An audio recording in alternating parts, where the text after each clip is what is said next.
Welcome to the Truckers Network radio show on TNCRadio.Live, where we offer the weather, traffic, news, talk, and entertainment our commercial drivers want to hear.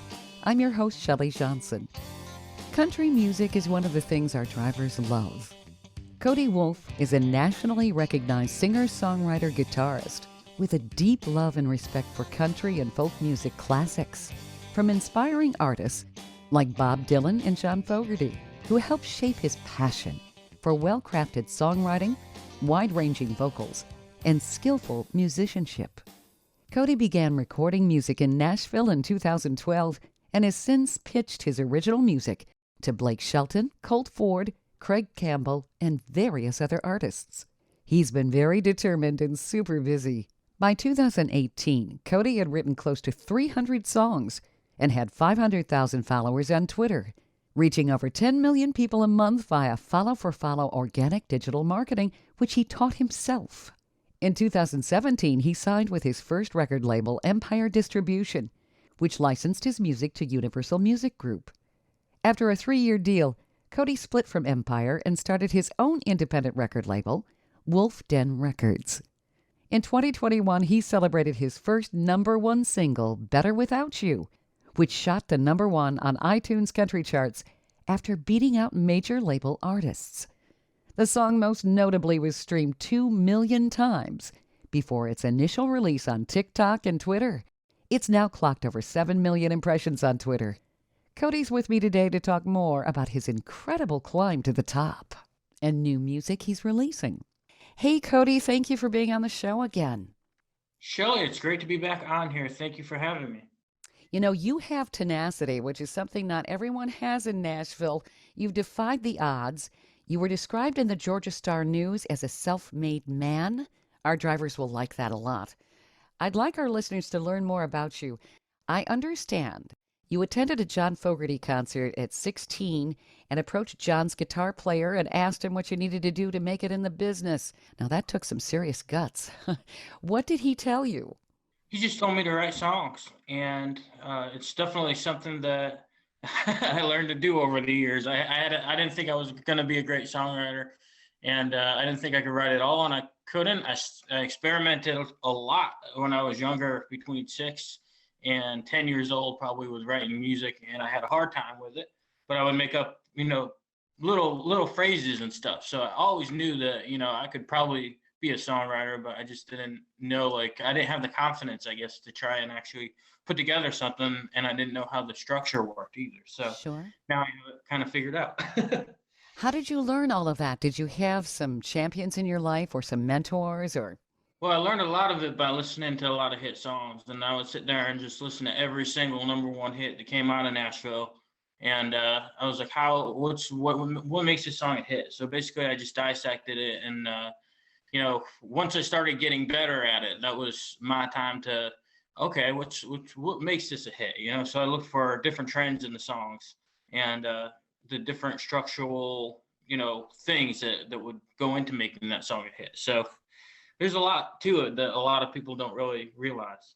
And I don't think a lot of artists stop and think like you did, basically taking things apart, trying to figure out what's making this work.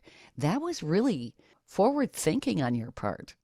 Yeah. You have to go down a road that not a lot of people go down sometimes, and look for different. I look for different trends in the music.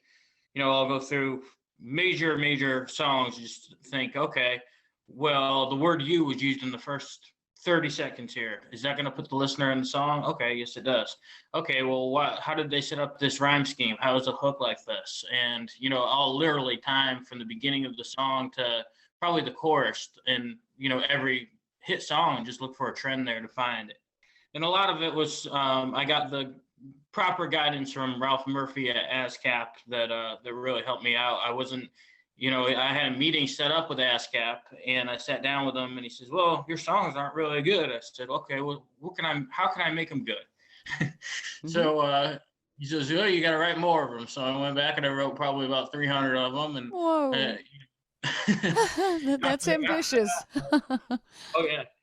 So and I still write every day. I'm trying to get up to like, into the thousands, because I know a lot of great writers in Nashville are well into the thousands by now. But sometimes you have to, in order to, in my opinion, to write a really great song, sometimes you have to live life in order to Yeah. write about it. Because I write off a story. So my songs require kind of an experience of mine in my own personal life to write. You want the truth in there. It's country music. So Sure. that's what I. Well, writers do the same thing. I think they become better writers after they've had a little life experience. What are some of the experiences you've drawn upon? Well, in this recent song, I have a new song coming out called Love Like Mine. It's actually already out, but I did kind of a soft release. We did it to Follow Better Without You, just to get it out there. But, I've had a music video in the works for a long time with this song. Mm-hmm. And the great thing about it, the beauty of it is I'm in a great position in the music industry right now, because literally anything I want, I could just walk in the studio and say, I can literally write anything I want pretty much, that I think that fans are going to like. It's not going to be like self-centered or anything, but, anything based off my personal life, and then walk into a studio, have it done to radio quality, to where they can bring it to radio. And then after that, I could pretty much do whatever I want with it, like the music video part of it, the licensing part of it, the publishing. And not many artists have that kind of a freedom. No. And so what I do is I was in a pretty serious relationship. I love this girl. I knew her for 7 years, and I finally got the chance to be with her. I mean, this was like a dream come true for me. We met at a Florida Georgia Line concert in Connecticut, and it wasn't sparks with her right away as far as being interested in me, but I really, really loved her. I knew right away. I was like, this girl is like the one, Mm-hmm. So she pushed me away the whole time. I'm trying to, get with her and to be with her. And then finally, 7 years later, she comes around.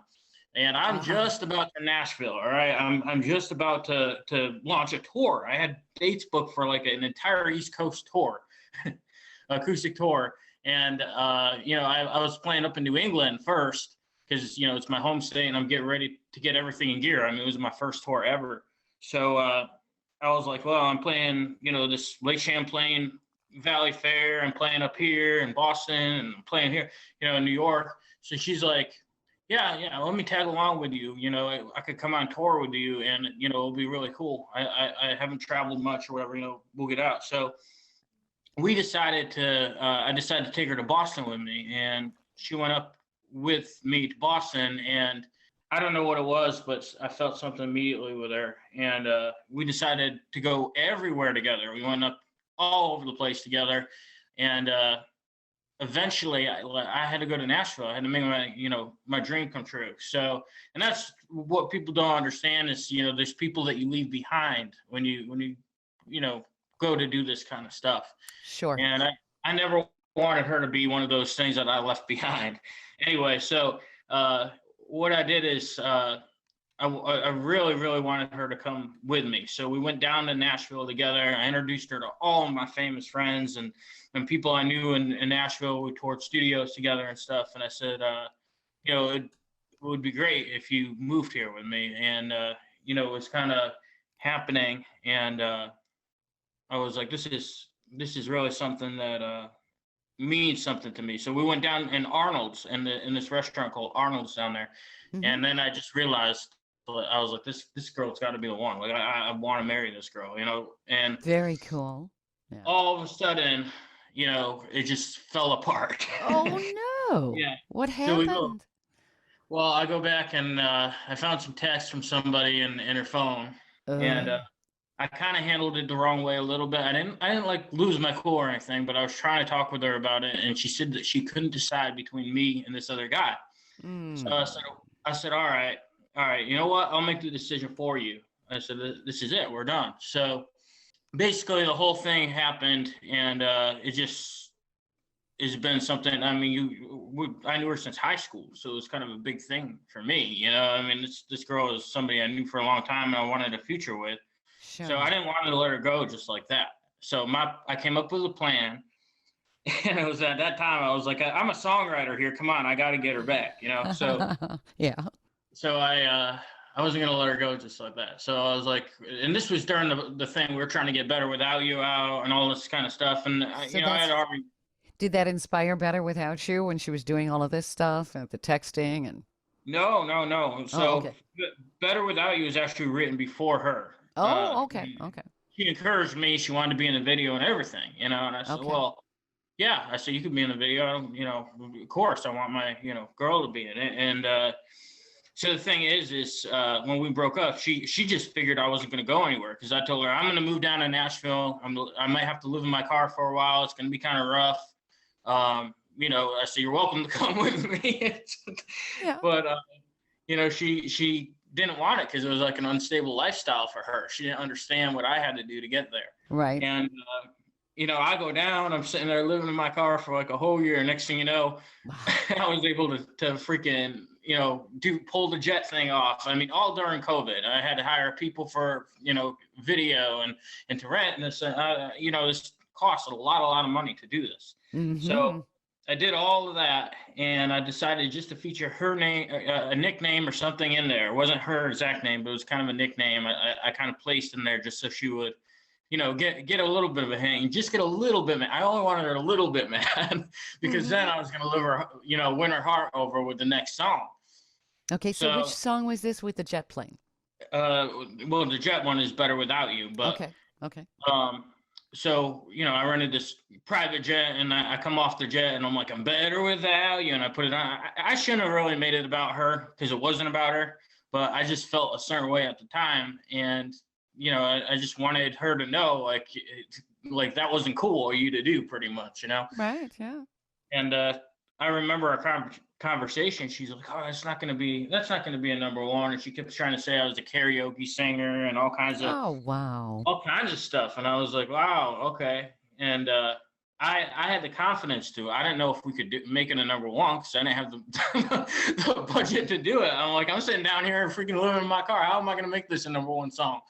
But everything that we pulled off on there, the fans just shared the crap out of it and got that thing to number one. And I as soon as I saw it, you know, like I freaked out. I had tears in my eyes and everything. And I was like, is this I called my buddy. I was like, is it a number one hit? Could I, you know?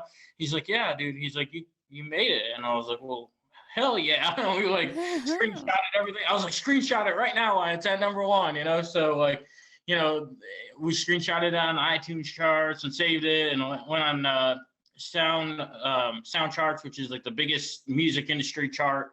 Every label watches it, and I got some interest afterwards because every label was talking about it. They're like, yeah, you're doing everything right, and they're pretty excited too for me. So I was just really happy about it. Hey Cody, I was really hoping you would pick up, because there's something we really have to talk about. And I don't know if you're gonna like it. I found someone else. Just please call me back.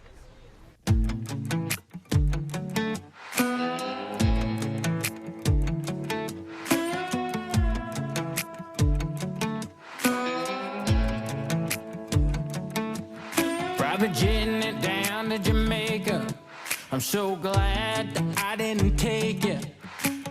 I don't ever want to see your face again.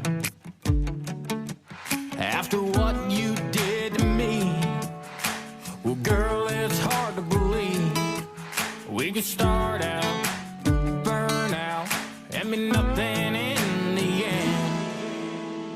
I'm better without you, better without you, better without you, bringing me down. Better without you, better without you, so better off now you're not around. Never ever thought I could live without you, after it all went down. Better without you, better without you, I'm better without you now.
But the thing is, though, with, getting back to the story, Mm-hmm. during this time, kind of like, before I shot the music video and stuff, while I was going through the breakup, it just hit really hard, man. It hit really close to home.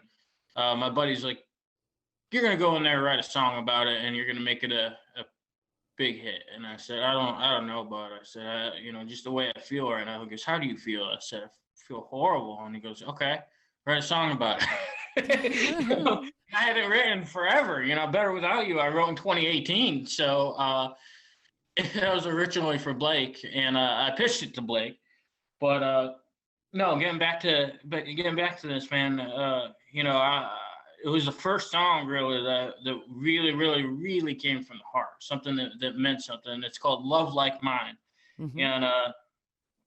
And I'm sitting there and I'm thinking about everything that we did together, just going back, and my life just started flashing through all the different scenes, from Arnold's to Boston to, we went apple picking in Connecticut. And then I started thinking at the same time, simultaneously, because I needed my own sound. And everybody in Nashville says, you're great, Cody, but you don't have your own sound. You don't have your own vibe either, or your own brand. And I said, I gotta do something like this. I gotta actually create not only a character, but try and have it like as close to myself as I can, because everybody else is taking a course. I'm not going to go there and be a Blake Shelton or George Strait or a Garth Brooks or a Chris Jansen. All those guys are great and people I look up to, but I have to have my own sound. So Right. It's the funniest thing, and I couldn't find it at all. And that was one of the things that we really, really struggled with for years, was I didn't have a sound. And somehow it kind of came about with Better Without You. Like, Better Without You was kind of the first initial thing. And I listened to it a little bit, and I said, wait, listen to how my voice is here, and listen to how like the mix is here. And then I went back and I played a ton of videos of me talking. We did a lot of live streams with that girl up in Boston I was talking about. And I went back and I had listened to my voice in these live streams. So in a way, she kind of helped me kind of discover myself, because I'm like, I was trying to hide the fact this whole dang time that I was from Connecticut, and it was not a good thing. I was trying to hide it, and I was like, because country music, people don't think of that. Well, I'm from a town of 150 people. 150 people, that's it. In Connecticut, it's West Harlan, Connecticut, and really there's nobody there. So when I even made a publication about me and stuff, I had to do it in the Torrington paper, which was the closest town, because my town has no like lights or there's no street lights, there's no paper, there's no nothing out there, and people don't understand that you could be from anywhere in the entire country and you could still be country. Sure. Yeah. So, it's I struggled with that the whole time anyway. So, going back and looking at the videos, and I started to piece together a song. And I sat there, and not only did I piece together a song, but I pieced together my entire brand identity, my sound. I found everything literally when I was listening, back through the video clips. Mm-hmm. And I think that this girl was kind of partially responsible for it anyway, because I wouldn't even thought about it, but I listened to the way she talked and I listened to the way I talk, and I was like, wait a minute, Connecticut's got an accent. And it is country, but people don't understand it. So how could I figure out a way to make people understand it? So next 3 music videos I'm going to shoot in Connecticut for that reason, because people don't understand that, country could be from anywhere. I mean, I got the perfect resources. I can do it right in Nashville. We sent drones up in Nashville a ton of times and stuff. And there's a lot of videos filmed around Nashville. So I think it's great to do one in Connecticut. But this last video I just wrapped up shooting for Love Like Mine. Mm-hmm. And we went to Boston, we went to Connecticut, we went to Tennessee and Nashville. We were in 4 different states shooting this thing. And that's how much I love this girl. It's like she deserves some sort of like grand gesture. Like, I wanted her back literally after this breakup. I wanted her back. And then like she just moved on right away with somebody else. And after that, like, here it is 3 years later, because it takes that long to release a song. Sure. That I realized that it's not going to happen. Like, I'll never, like, that's it. So it's been hard for me to accept that, but I got a great music video with great memories. And not only that, but I have like a brand identity that's actually something. And not only that, but it's going to mean something to me, and it'll mean something to her, and she'll always have it. And, you know, I'll always look back on it. So it's been hard to keep it together emotionally, but I'm like, man, this is what country music's about. So everybody's going to see it. They're not even going to know what it's about, probably. They won't understand what it means to me. Oh, Cody's in Plymouth Rock. Okay, Cody's in Quincy Market. Okay, Cody's in North Carolina at Topgolf or whatever. And then next thing you know, I'm at the Grand Ole Opry and like all over the place, you know. So we literally shot this thing all over the place. And that's what's great about it. It's like I'm not just doing another video with a truck in a field. I'm doing something that means something for me, that came from the heart.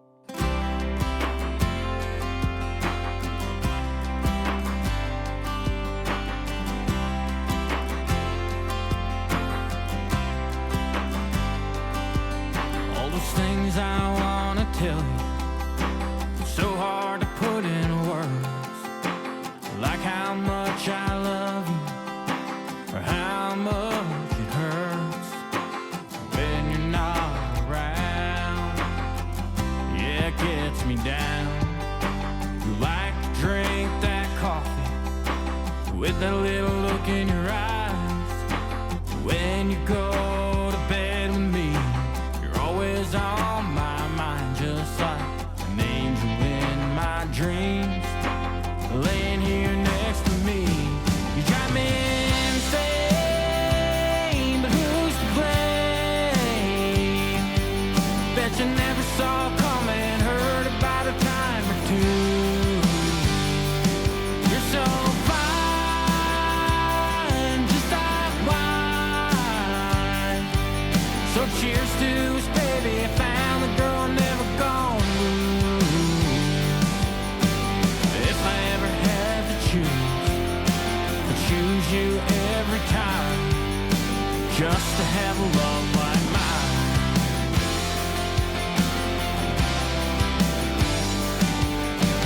We could go back in time to the way it was back then. Still wouldn't change a thing, but to think about what could have been, and all your friends, what they said.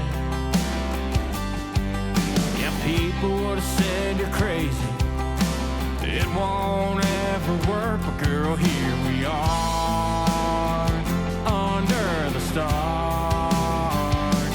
You drive me insane, but who's to blame? Bet you never saw coming, heard about a time or two. You're so fine, just like wine. So cheers to us, baby, I found the girl never gone blue. If I ever had to choose, I'd choose you every time, just to have a love like mine.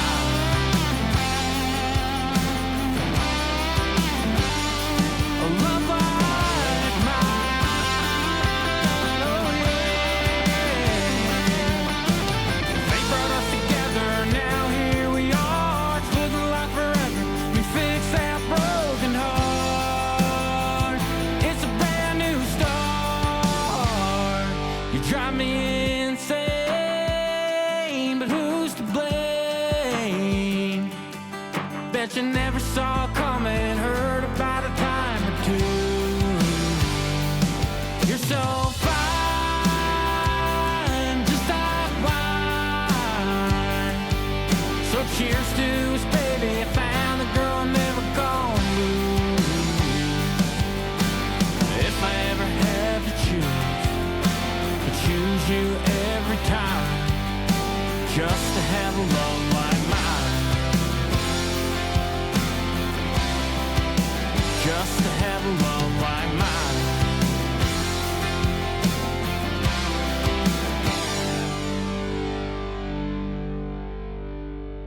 man, when something comes from the heart like that, it's like this is what country music is about, in my opinion. Absolutely. And it really takes it back to its roots. And I think it's really cool that you were able to take a negative and basically have a metamorphosis. Oh, And yeah. did she ever react? Did you ever hear what she thought of the song? Well, when I first played it, I went on a live stream and I played it, and it was very hard to keep it together. I couldn't get my voice on pitch. Nothing was right about it. And she's like, yeah. She goes, that's not that great of a song, whatever. I heard it, and I was like, oh, okay. So then I went and I posted. This was the weird thing, all right? So I posted it on Super Bowl Sunday, and I was playing it just, during the game or wherever. And I was dating a new girl at the time because I was trying to get over her. And I'm sitting there playing it in this girl's living room, and all of a sudden she's videoing it, Next thing you know, I go on Twitter in an hour, it had 100,000 views. Me just playing in your living room acoustically, and tons of comments. I was like, did somebody what's going on here? I was like, how do I get 100,000 views like this? I'm scrolling down, and all of a sudden people just shared it and commented and commented and commented, and it did it so much that I had a bunch of musicians volunteer to literally play on the song for free because they all of a sudden they're like, dude, that's like a hit. That's a good song. You understand? And I was like, I know what a good song is, I guess, but at the same time, it's like, I don't, she didn't like it. I'm like, that's not, what. So I think it will all click hopefully together when she hears the final mix in the music video. The song's been out for a while. I was quiet about it. I just put it out there on her birthday, kind of as a thing for her, just to hear it as like a private thing. Now I'm gonna blow it up. There you go. There you go. Now's the time to blow it up. So it's not gonna be for a while. I got a whole thing planned out and stuff, and which fingers crossed we get number one with this one too, because this is the one I thought was gonna be my first number one. I was like, this is gonna be my first hit. This is gonna be my first number one song, and then all of a sudden, Better Without You went number one. And I said, how in the heck did that happen? I was like, I didn't put anything in the market. I didn't pay for any marketing for that. No marketing, Which is amazing. No ads, no nothing, huh? That's amazing. Yeah. And it went number one by itself. Like it did it on its own. It was a real number one. So, there's tons of marketing agencies and ad people and stuff that, labels bring in to help artists chart, radio, stuff that gets brought in and millions spent. This thing did it all by itself somehow. And I said, I don't even know how this happened. It was crazy. I didn't expect it to happen. So I thought Love Like Mine, I was like, Love Like Mine is definitely going to do it because, I'm going to hire the marketing agencies. We'll get the proper ads behind this thing and really advertise the crap out of it. And it just blew my mind that Better Without You got it. And that's, I kind of wanted it to go number one, but I didn't, because at the same time, it's like, this song meant more to me. So I wanted this to be my first number one. I was like, I'm going to show her, that she means everything to me, and it's going to be my first number one song. And plus Better Without You is kind of hard to play on the acoustic guitar. So I was imagining me going to these writer rounds saying, oh, Love Like Mine, this is my first number one, just playing it out. That's a way more acoustic friendly song. But I'm trying, I've cut back on those writer rounds too. I don't play around Nashville like I used to. And the reason is because I want to do a full tour with the band and stuff. So I got a band going now, and it takes a lot to get there. And people don't understand that. They're just like, oh, well, see what happens is an artist will sign, they'll get on tour, right? And when they sign a record label, they'll probably give them a huge cash advance, and they don't really have to pay it back because it's kind of like a deal when you sign with a label, right? So they'll do it, and then the label is gonna make that back, of course, to tenfold when they were going to release a song or something. But they'll send like an artist on tour. They'll develop them for a couple years, and then they'll send them on tour with just anybody. They'll be okay. Well, Brad Paisley's on this label. Yeah, we just signed with, you just signed with us, so go on tour with Brad Paisley, and you're automatically set up to go on tour with these people. You're given the back line, you're given any equipment that you need that might be $50,000, $60,000. I mean, the label will give it to you. I don't have a label like that, and it's like I still kind of want to keep the freedom, and it's not that I would never sign with a label again. I was signed with a label, and they were pretty good to me. Don't blame your junk on me. They blew it up pretty good. And then I was able to actually, figure out how to pretty much run it on my own. So I was like, if I could just get the equipment I need, I could get the band on tour. So that's the next step, is I'm just getting some of this equipment over the summer. I'm going to get some of this equipment, make the investment I need to do, and hopefully get us out on tour, because it's like, people don't want to sit here and wait 10 years for me to tour. But I mean, sometimes it takes forever to happen, because there's other venue complications too, like ticketing, and there's a ton of stuff that people don't understand. Very difficult. This is amazing, Cody. I mean, you really are kind of a renaissance man when you think about it, because you're a social media influencer, and after just a few years, you decide to go independent. There are not a lot of artists that would do that. Yeah, I had developed a pretty heavy Twitter following. I had over 300,000 followers when I moved to Nashville, and people don't understand that. They're, oh, he bought followers. And no, it's all organic with you. You earned every single one of those. Well, what happened is I started playing, and people don't understand how I got my start. So let me illustrate that for a minute, because they're like, oh, he must be some sort of like, I don't know where he came out of nowhere with 300,000 followers, and he thinks he's entitled to all this stuff. Where in Connecticut, I had been playing since I was 6 years old, took over the whole state, and I played the biggest venues in the entire state, 10,000 seat venues. I mean, Simsbury Meadows, freaking Darius Rucker is playing there, I think, in a month or two, and it's a 10,000 seat venue. I took over that, and I played, the Bethlehem Fair, which is one of the biggest fairs in the state. I think it draws over 100,000 people. I played the biggest venues pretty much in the entire state that I could on my own. And I said, well, now I took over my home state. I'm going to try my best in Nashville, but that still wasn't good enough. I wanted like a big following on top of it, and I also wanted to be solid as far as live performance wise. So I didn't go to Nashville until I perfected all of that. I went and I appeared on tons of these news stations when I was starting out, I guess, and I didn't have much vocal lessons. And a lot of people kind of see that. They go, oh, what's Cody Wolfe? What's Cody Wolfe like live? Let's look him up. They see me playing this thing. It's like a 12-year-old clip on like News 8 or something. And they're, oh, he sucks. So they think that's me now. But in reality, I've been taking guitar lessons, vocal lessons, perfecting my songwriting. I've been in like 10 years development here. So I'm a lot better than anything that they could, possibly. So the thing is then I went to Nashville, and that was, years ago. So I go down there, and first I went in 2012, and I recorded an EP, and I worked on myself. I developed myself a little more. Came back in 2015, and we cut a song. I met Brantley Gilbert and Colt Ford, and those guys were awesome to me. Very, very influential people, especially Brantley. Brantley was really great. Colt Ford was great because he actually offered, to work with me at one point, because he liked my style and stuff, and we have a similar style. And I said, all right, he asked me to write a bunch of choruses, and he could rap around them and stuff. And I said, this would be awesome, So those guys, man, they were great people to me. And there's very few great people in Nashville. Come to find out, there's a lot of people that have a lot of demons, I would say, I guess, that they're struggling with down there. Yeah. But Colt Ford and Brantley Gilbert are the two most genuine people that I think I ever met. And I met a lot of people down there.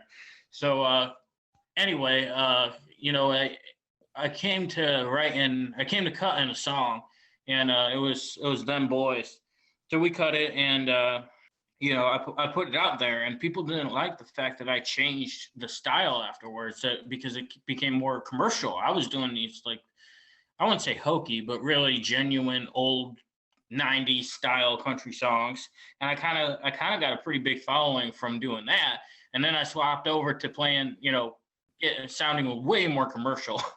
And this was around the time my following really took off, because I'm sitting there and I'm in the studio. Literally, I'm sitting in the studio as we're mixing the song, and I'm hand following people on Twitter. I went to Brantley Gilbert's account, and I followed probably 10,000 people by hand.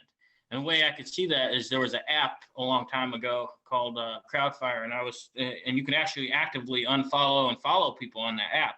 Right. And I open up the app, and I'm just clicking through, and as I'm clicking, I had to click probably 10,000 times. There's no limits at the time because for a verified account, you never had limits.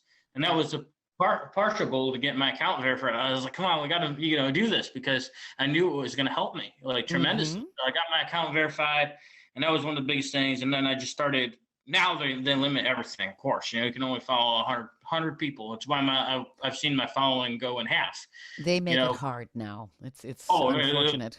Yeah. No, the entire business and the industry is set up to make artists fail. And you got to know that. So it's like so wrong. This was one of the things that it was like, oh, this is good. I'm going to give it a shot. And I did it. And then, of course, nobody knew how I did it. So they were just like, oh, he bought followers. I was like, look at the engagement rates on every one of these tweets. I mean, you could go to my Twitter and there's tweets there with thousands of comments, literally thousands. You go to like any other, person's, profile and you don't see that kind of engagement. No. So there's a lot of people that were like, oh, he's fake. They're jealous. No, it's super impressive. That's what caught my attention when I first had you on the show. I'm like, wow, this guy has talent that most PR agencies and ad agencies don't necessarily have. He's a social media influencer. He's done it all with organic content. He's figured it out. And he's self-made. I mean, he's just this is just amazing. Yeah, and people don't understand it either. I was just doing anything to get my name out there and to get my music heard. And I figured that, hey, once record labels, see that I have some sort of big kind of influence in here, and at the time, nobody had that kind of power on social media at all. I mean, now there's people blowing up left and right with TikTok. But man, back then I had Vine, which had almost into millions of views. And my Vine account was huge. And then I had Periscope, which I was able to reach probably 20,000 people in one shot with one video. I had 20,000 live stream viewers with one video. Wow. It was insane that no label picked up on that, especially with the production and the writing. I think at the time they didn't realize I was a writer because I cut that Colt Ford song. So that, at the time that I was kind of blowing up, they're just like, oh, well, I don't think he's a songwriter or anything. But I started to get down around that community in Nashville, and I started to meet some of the writers, and that's how I made the Blake Shelton connection. And that's why I was starting to get these, offers. All of a sudden, the more I was hanging out with these people and stuff, the more I put myself out there, all of a sudden I was getting writing offers. So like at that time, it was kind of going, it was going really good for me. I still didn't get any kind of pub deal offer because I hadn't met with a lot of the publishing companies. I only met with one company so far. And that was just this past year, and then I had to have gallbladder surgery. But oh dear, oh my goodness. Yeah. I had all this stuff. I had all stuff happen to me in Nashville. I'm telling you, it's harder than people could ever imagine. You move down there, 1,000 miles away from home. You're living in your car. That's tough, right there. Scary too. And the reason I chose the car option is because I knew that it was going to take thousands of dollars to do what I need to do, and I can't do that when I'm paying on a rent. And the rents in Nashville are like $1,000 for one bedroom. Oh, right, and it's probably the size of a closet.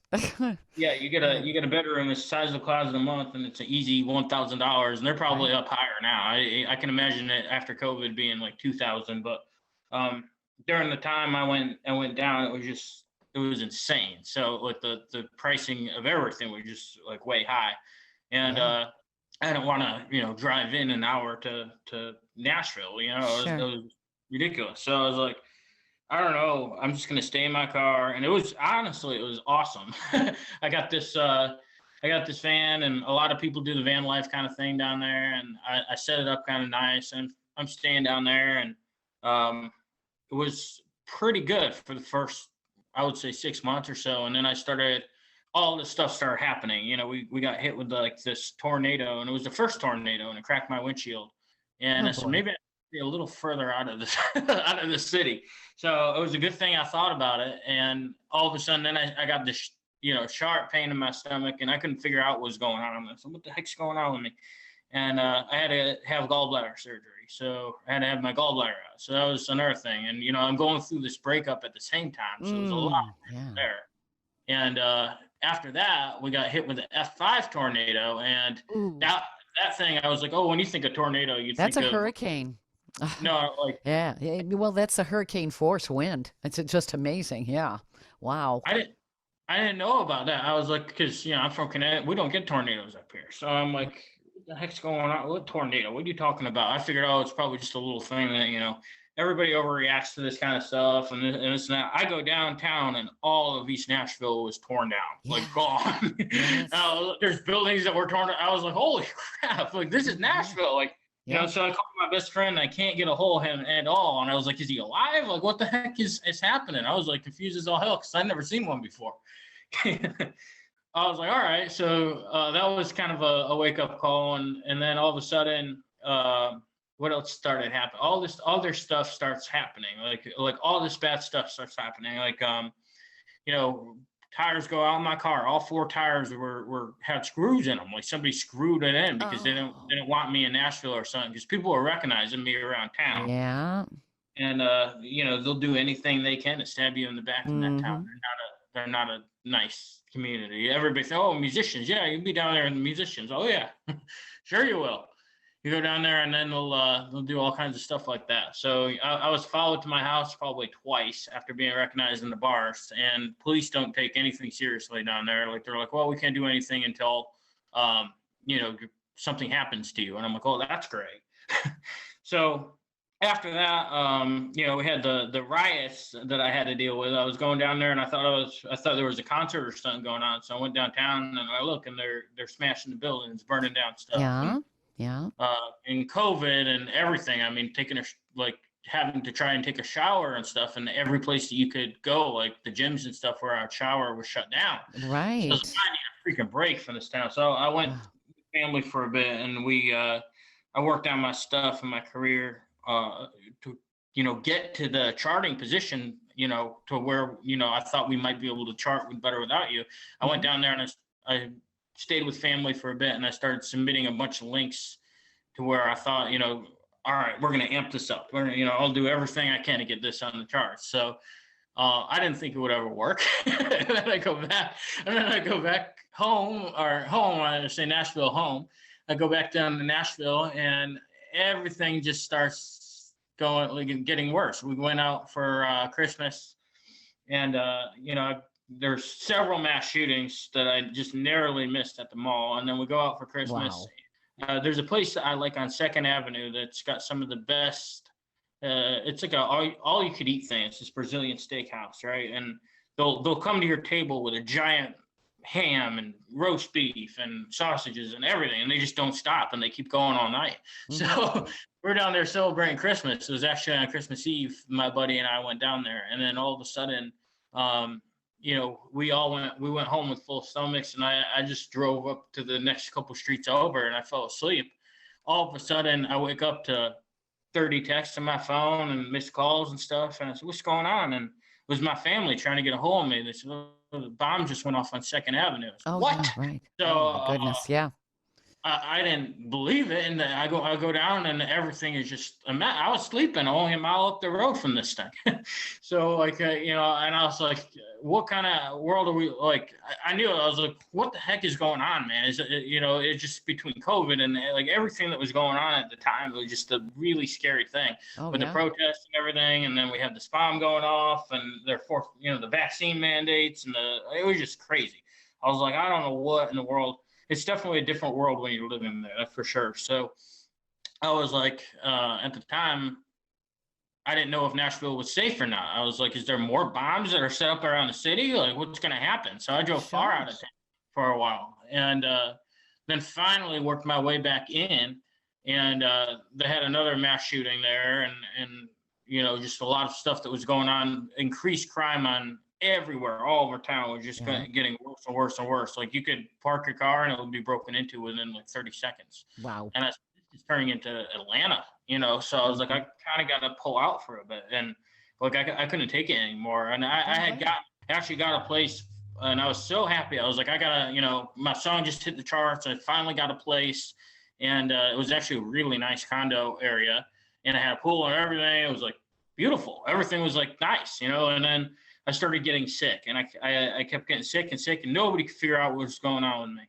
I went to the ER like a lot, like physically sick.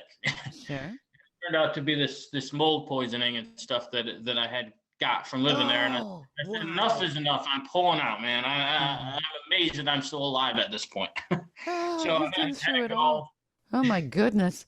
That's a story that nobody understands when they move there. And not only that, but the fellow artists, I mean, you could go and support the crap out of them and they will not come and see you. They don't want anything to do with you. And it's sad, but, you know, and there's some great freaking people down there. I mean, this guy, Trey, was really, really helpful. Trey Lewis was just a great person, man. Genuine person. And you can tell that he's been through kind of the same crap I have. And that's why I've been so supportive of Trey Lewis. This kid, Josh Miranda, too. He wrote Somewhere on a Beach and a bunch of these, you know, huge major #1 songs. Sure. I ended up running across him. I was like, I'm gonna go to this writer night because I wanted to see this guy Taylor Phillips that was playing, and I was like, I've got to go, you know, to this writer night. I ended up meeting this other guy, Josh Miranda, and he was just phenomenal. His singing was just. I was like, why isn't this guy an artist? This guy should be like a major artist. You know, so I ended up meeting him, and now he's all over the radio. I think he's got a song called "I'm Gonna Love You Till the Neon's Gone." So like he literally signed his record deal after that. So it's the magic is in that town for sure, and the people that you surround yourself with are amazing. Like you could go out every night and you can meet somebody that's probably potentially going to change your life. You know, and there's no other town I know that's like that. But at the same time, there's just so much that you have to deal with. Oh, my. And you definitely have. I think it's tremendous that this has not gotten you down, and you're doing a tremendous job, Cody. Now, your new album also has this song, If I Never See Heaven, right? Yes. Yeah. Okay. That song, I put that out, and I said, I got to write something with some deep lyrics. So when I was going through this gallbladder surgery, they played me Kane Brown's song, Heaven. And I was on the operating table, and it started flashing in my mind. What if I never wake up from this? What if I never see heaven? And I'm like, well, it's up to God to determine if you go to heaven or not. So I was like, what if I never see it? And I started just, you know, this is what I'm thinking about on the freaking operating table as I'm listening to this Kane Brown song, and I'm like, man, you know, so it came home, and I said, well, I got to write something that from the heart and something that, you know, it came out of that. So I took that and I wrote If I Never See Heaven, because I was like, I bet you a lot of people feel the same way, because I've had a lot of these near-death experiences, and it's like all of a sudden it makes you look at things differently. Wow. And I started to think, man, what if I never see heaven? And like, have I been good enough, you know, kind of thing. And it's like, well, were you good enough your whole life? Are you going to be good enough for God? And it's like, what's going to happen here? So that's where that song came from. A very deep emotional place. That's powerful. An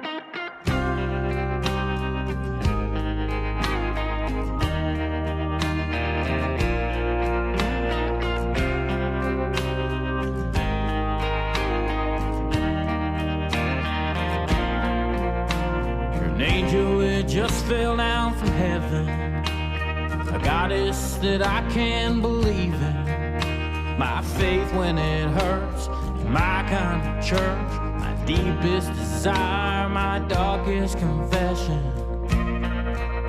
I got you if I never see heaven. I saw the light in you shining so bright in you, I saw you light up the dark. First time I laid eyes on you, changed all I thought I knew, when you broke through and melted my heart. I got you if I never see heaven.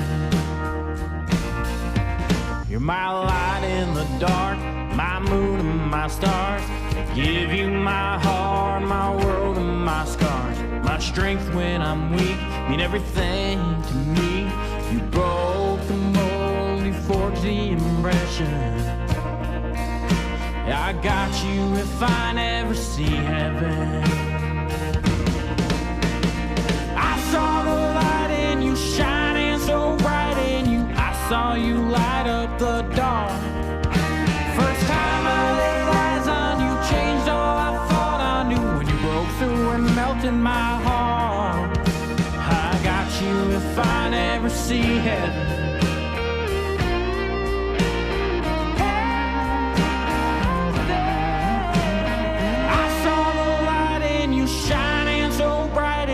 I saw you light up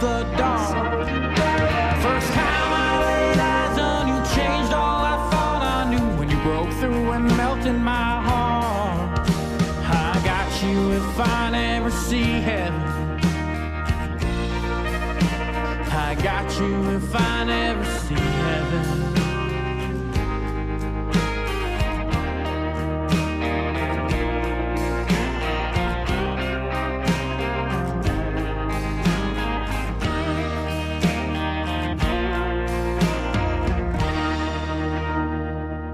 Where can people find your album? Well, I got a new website coming up. We just set it up, and it's got all the links that you need. I mean, you can click on any one of these songs, and you can just find it everywhere. It's on like every platform that there is. This new video for Love Like Mine is gonna drop pretty soon, and I can't wait for that. To be honest, I'm kind of excited about it. We're gonna start ramping it up pretty soon. I can't give you a definite answer because I want to try to get the thing to chart again. And if too many people know it's going to chart, they're going to release music and I won't be able to have a number one. But yeah, that's how you can find me. I'm on CodyWolfeMusic.com. You can find me on Vivo for sure. Just look up Cody Wolfe Vivo. It should come right up. All the songs are there so far. I'm working on more releases. So like this summer is going to be devoted to both live touring and releases. So yeah, we cut a whole album. So this is the most I've ever cut that meant something from me. And it took a lot to do it because when you sit down and you actually write something from the heart, you know, something that means something to you, like it hits differently. I've written a lot of songs before, but I've never wrote anything like this, you know, so I'm excited. This is terrific. Thank you so much, Cody. It's been a pleasure talking to you again, and I really appreciate you taking the time to chat here. This is going to be great. Thanks, Shelley. I appreciate it too. Thank you. You've been listening to the Truckers Network Radio Show with Shelley Johnson and an interview with singer-songwriter-guitarist Cody Wolfe. Stay tuned for more on TNCRadio.Live. Thank you for listening to another great interview on TNCRadio.Live and the Truckers Network Radio Show. All of the material you hear on TNCRadio.Live on our website, our broadcasts, or our podcasts are copyrighted. There can be no distribution without the express consent of TNCRadio.Live and its partners. For inquiries, write us at info@tncradio.live.